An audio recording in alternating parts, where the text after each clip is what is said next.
మన భారతదేశంలో అనేక అమ్మవారి దేవాలయాలు ఉన్న హిందువులు పవిత్రంగా కొలుచుకునేవి మాత్రం 18 శక్తిపీఠాలు. అందులో ముఖ్యమైనది కాశ్మీర్లోని సరస్వతి శక్తిపీఠం. అసలు నిజానికి మన దేశంలో చాలా అరుదుగా కనిపించే సరస్వతి ఆలయాల్లో ముఖ్యమైనదిగా చెప్పబడింది ఈ కాశ్మీర్లోని సరస్వతి శక్తిపీఠం. అటువంటి ఈ పవిత్ర ఆలయాన్ని పాకిస్తాన్ ఎందుకు ఆక్రమించింది? ఈ ఆలయాన్ని ఎందుకు ధ్వంసం చేశారు? అసలు ఈ ఆలయం వెనుకున్న చరిత్ర ఎప్పుడైనా విన్నారా? ఇక ఈ ఆలయం గురించి ఆసక్తికరమైన విషయాలు తెలుసుకునే ముందు మా డోర్ టు డివోషన్ ఛానల్ని సపోర్ట్ చేయాలనుకుంటే సబ్స్క్రైబ్ చేయండి. ఈ వీడియోని మరింత మందికి రీచ్ అయ్యే విధంగా మీ సపోర్ట్గా లైక్ చేయండి.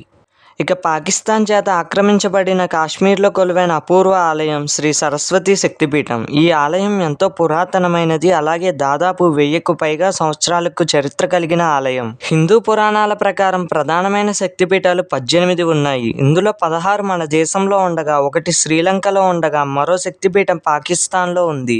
అయితే ఈ ఆలయం సరిగ్గా పాకిస్తాన్లోని ముజఫరాబాద్కు 130 కిలోమీటర్ల దూరంలో నీలం మధుమతి నదుల సంగమం వద్ద ఉంది. ఈ ఆలయం ప్రపంచవ్యాప్తంగా ఉన్న హిందువులకు, బౌద్ధులకు విద్యా కేంద్రంగా ఉంది.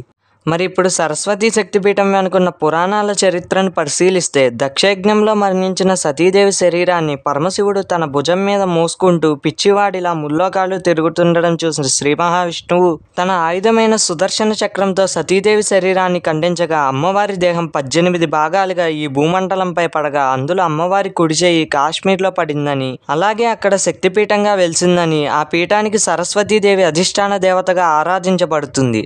ఈ సరస్వతి పీఠాన్ని సర్వజ్ఞ పీఠం అని కూడా పిలుస్తారు. ఇక్కడ వెలిసిన సరస్వతీదేవిని సాక్షాత్తు ఆదిశంకరాచార్యులు, అలాగే రామానుజాచార్యులు దర్శించి సరస్వతి అనుగ్రహం పొందారట.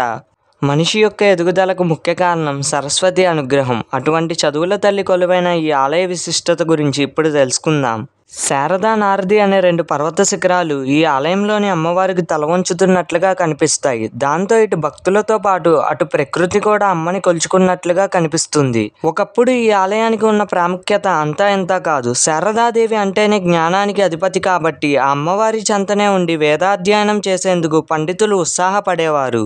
అలా ఇక్కడ వేదాధ్యయనం చేసేందుకు ఏకంగా ఒక విశ్వవిద్యాలయం అంటే యూనివర్సిటీని కూడా స్థాపించారు. ఆ యూనివర్సిటీ పేరు మీదగానే ఈ ఆలయం ఉన్న ప్రదేశానికి శారదాపీఠం అని పేరు స్థిరపడిపోయింది.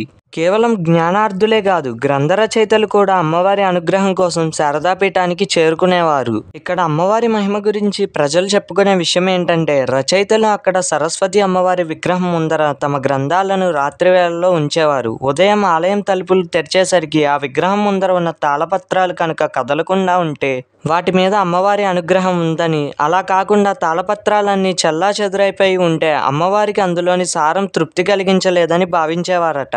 అటు జ్ఞానపరంగా ఇటు భక్తిపరంగా శారదాపీఠానికి ఇంత మహత్తు ఉండబట్టే ఒకప్పుడు కాశ్మీర్ యావత్తు శారదాదేశంగా పిలువబడేది. వేల సంఖ్యలో కాశ్మీర్ పండితులు ఇక్కడ స్థిర నివాసాన్ని ఏర్పరచుకునేవారు. మరియు కాశ్మీర్ పండితులకు అమ్మవారు పిలిస్తే పలికేవారట.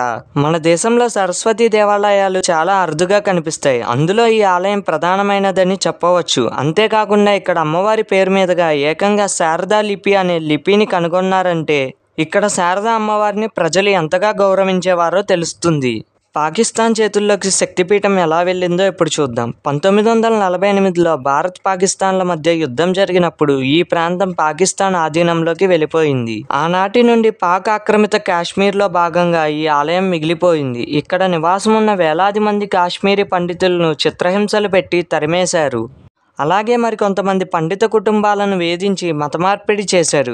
ఆలయాన్ని విషయానికి వస్తే, గతంలో ఎందరో రాజులు ధ్వంసం చేశారు. అయినప్పటికీ తన వైభవాన్ని ఎక్కడా చెక్కుచెదరలేదు. కానీ గత 75 ఏళ్లగా ఆలయంలో పూజలు లేక పూర్తిగా ధ్వంసమైపోయింది. అలాగే ఇక్కడ ఉన్న సరస్వతీదేవి విగ్రహం కూడా అదృశ్యమైపోయింది. మరి ఇప్పుడు ఆలయానికి చెందిన గోడలు తప్ప మరేమీ మిగలలేదు. ఆలయం లేకపోయినా ఇక్కడ ఇప్పటికీ ఎప్పటికీ సరస్వతీదేవి యొక్క అద్భుత శక్తి కొలువై ఉందని భక్తులు విశ్వసిస్తారు. అందుకే భారతీయులను ఈ ఆలయ దర్శనానికి అనుమతించాలన్న డిమాండ్ ఎప్పటి నుంచో ఉంది. హిందువులు మిగతా 17 శక్తిపీఠాలు దర్శించవచ్చు, కానీ సరస్వతి పీఠం మాత్రం నిత్యం పాకిస్తాన్ సైన్యం ఆధీనంలో ఉంటుంది. అందువల్ల ఈ ఆలయానికి వెళ్ళడం చాలా కష్టమనే చెప్పాలి. కానీ రేపు ఫ్యూచర్లో ఈ ఆలయం మళ్ళీ భారతదేశంలో తిరిగి భాగమై పూజలు అందుకోవాలని కోరుకుంటూ ఈ వీడియోని చివరిదాకా చూసినందుకు మా ఛానల్ తరపు నుండి